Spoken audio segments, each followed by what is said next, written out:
Hello friends, welcome back to my YouTube channel Joyful Learning. आज का हमारा topic है Gokhale bill 1911 compulsory primary education. जब हम गोपाल कृष्ण गोखले जी का नाम लेते हैं तब एक लिबरल लीडर, एक सोशल रिफॉर्मर एंड एक सच्चे एजुकेटर का रोल प्ले करते हमें गोपाल कृष्ण गोखले अपने समय में दिखाई देते हैं। Gopal Krishna Gokhale was born in 9th May 1866 at Maharashtra, and he was a liberal leader and social reformer. He was the first educated Indian who was graduated from Elphinstone College 1884. हाँ, गोपाल कृष्ण गोखले जी ऐसे पहले भारतीय थे जिन्हें graduation की degree प्राप्त थी। He was influenced by Western thinkers like John Stuart Mill and Edmund Burke. He was the disciple of Mahadev Govind Ranade, and Mahatma Gandhi ji was the disciple of Gopal Krishna Gokhale. ये एक छोटा सा परिचय है गोपाल कृष्ण गोखले जी का। इसके अलावा जब हम गोखले जी को देखते हैं तो ये उस समय की बात है जब महात्मा गांधी जी, भगत सिंह, चंद्रशेखर आजाद, क्योंकि हम देखते हैं कि जो महादेव गोविंद रनाडे हैं वो गुरु हैं गोपाल कृष्ण गोखले जी के, राजनीतिक गुरु हैं, और जो महात्मा गांधी जी हैं उनके गुरु जो हैं वो गोपाल कृष्ण गोखले हैं। तो ये उस समय की बात है जब उस पिक्चर में महात्मा गांधी जी नहीं है। और गोपाल कृष्ण गोखले जी के साथ एक और बड़ा नाम है बाल गंगाधर तिलक जी का।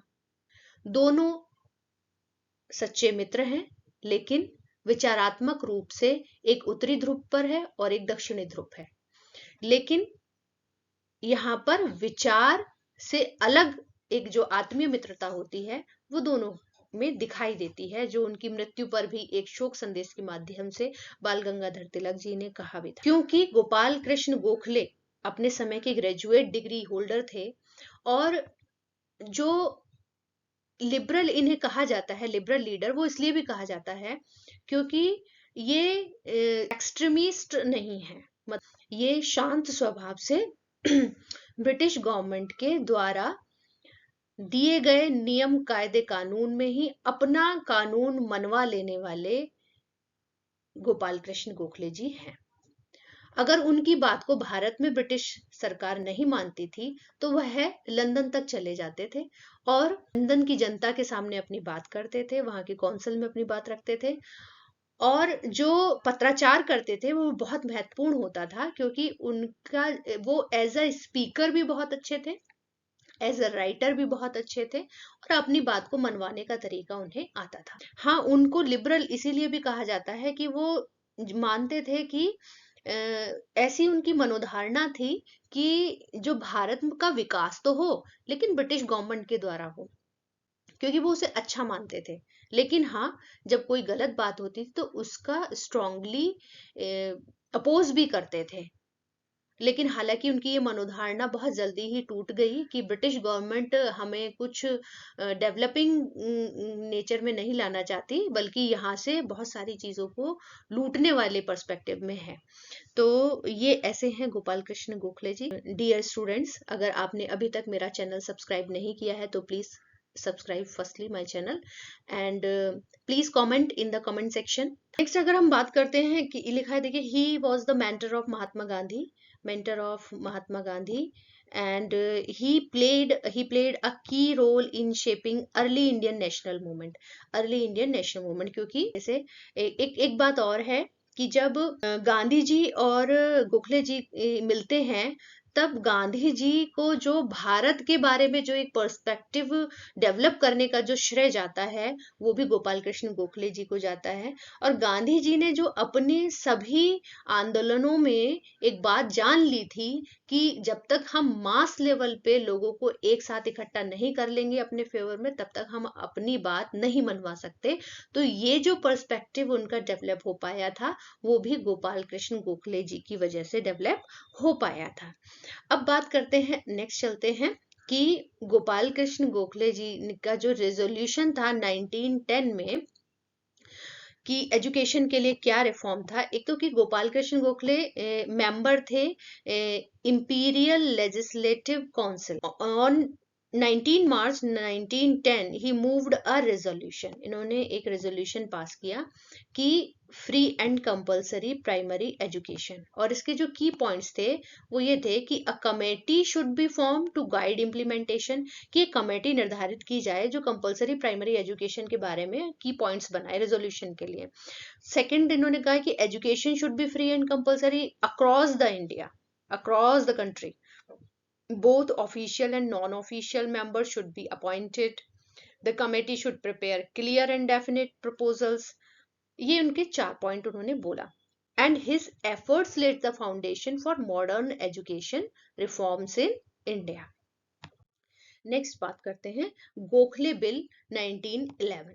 Gopal Krishna Gokhale presented the bill on 16 March 1911 in the ILC, Imperial Legislative Council, and the objective of this bill is, first is initially applied in areas where a certain percentage of children already attended primary schools, कि इनको वहां सबसे पहले लागू कीजिए उन certain percentage पे जहां ऑलरेडी बच्चे प्राइमरी में हैं।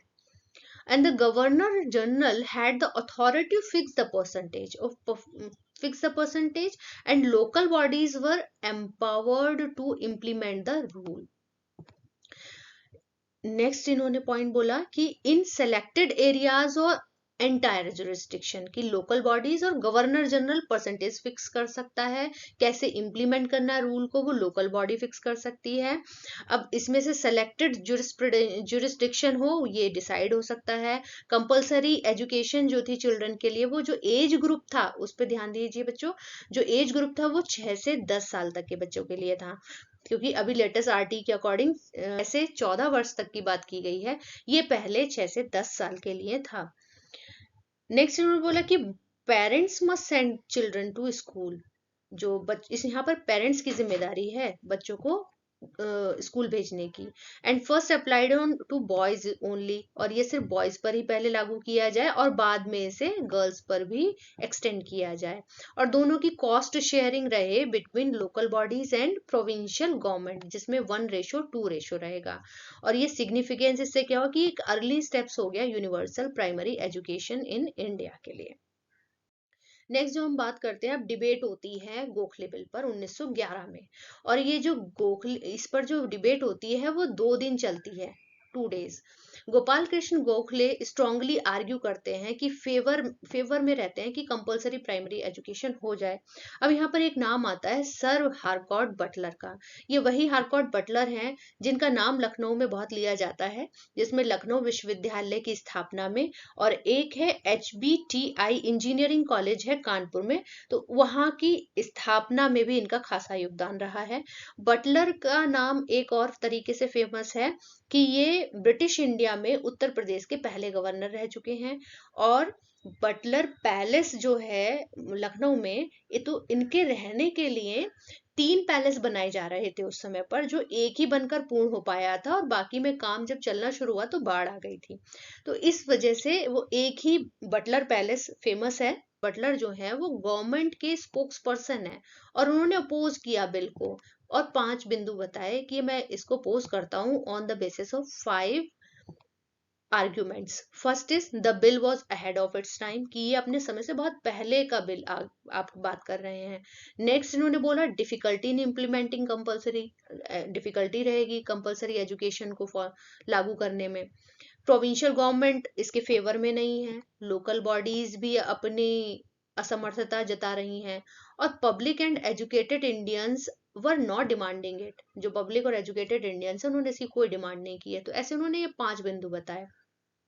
हालांकि गोखले जी ने बोला कि आपने जो भी आर्गुमेंट दिए हैं बहुत इलॉजिकल है, और उन्होंने एग्जाम्पल दिया बड़ौदा स्टेट महाराज सयाजी राव गायकवाड़ का और वेस्टर्न कंट्रीज का उन्होंने रेफरेंस दिया, लेकिन बिल पास नहीं हो पाया। उसका समर्थन मदन मोहन मालवीय जी ने और मोहम्मद अली जिन्ना ने भी किया, और बिल में के फेवर में 17 वोट पड़े पूरे, और 38 वोट उसके विरोध में पड़े, जिससे ये बिल पास नहीं हो पाया। हालांकि बिल तो पास नहीं हो पाया था, लेकिन जब हम आने वाले समय में बेसिक एजुकेशन, नई तालीम या फिर कहें बुनियादी शिक्षा की बात करते हैं, जो कि जाकिर हुसैन समिति के अंतर्गत एक पॉलिसी बनाई गई थी, जो कि मुख्यतः महात्मा गांधी जी के विचारों से ओतप्रोत थी। तो उसमें भी फ्री एंड कंपलसरी एजुकेशन की बात की गई थी। तो ये एक तरीके से देखा जाए तो गोपाल कृष्ण गोखले जी का बिल उस समय तो पास नहीं हो पाया, लेकिन हाँ एक अंधकार में रोशनी के समान जरूर रहा। थैंकफुल हैं गोपाल कृष्ण गोखले जी का, जो इतनी बड़ी पॉलिसी 1910 में बात करते हैं, बिल बनाने की बात करते हैं 1911 में, हालांकि वो नहीं पारित हो पाता, लेकिन एक जो जज्बा था उनका, उस इतना बड़ा जज्बा कि पूरे भारतवर्ष में एक साथ फ्री एंड कंपलसरी एजुकेशन 6 से 10 साल बच्चे तक के बच्चे के लिए फ्री करा दें, तो वो उस समय नहीं हो पाया था। लेकिन आज के समय में ये है, बहुत अच्छे से योजना चल रही है। उस समय देखा गया सपना आज जाके साकार हो पाया है। तो दोस्तों, आई होप सो आपको ये लेक्चर पसंद आया होगा। अगर आप कुछ इससे संबंधित कुछ जानकारी शेयर करना चाहते हैं तो प्लीज कमेंट बॉक्स में कमेंट कर सकते हैं, और आने वाले इस समय में आप किन बिंदुओं पर और लेक्चर चाहते हैं तो वो भी कमेंट बॉक्स में आप कमेंट करके बता सकते हैं। I hope so you already subscribed my channel and hit the bell icon. Thank you.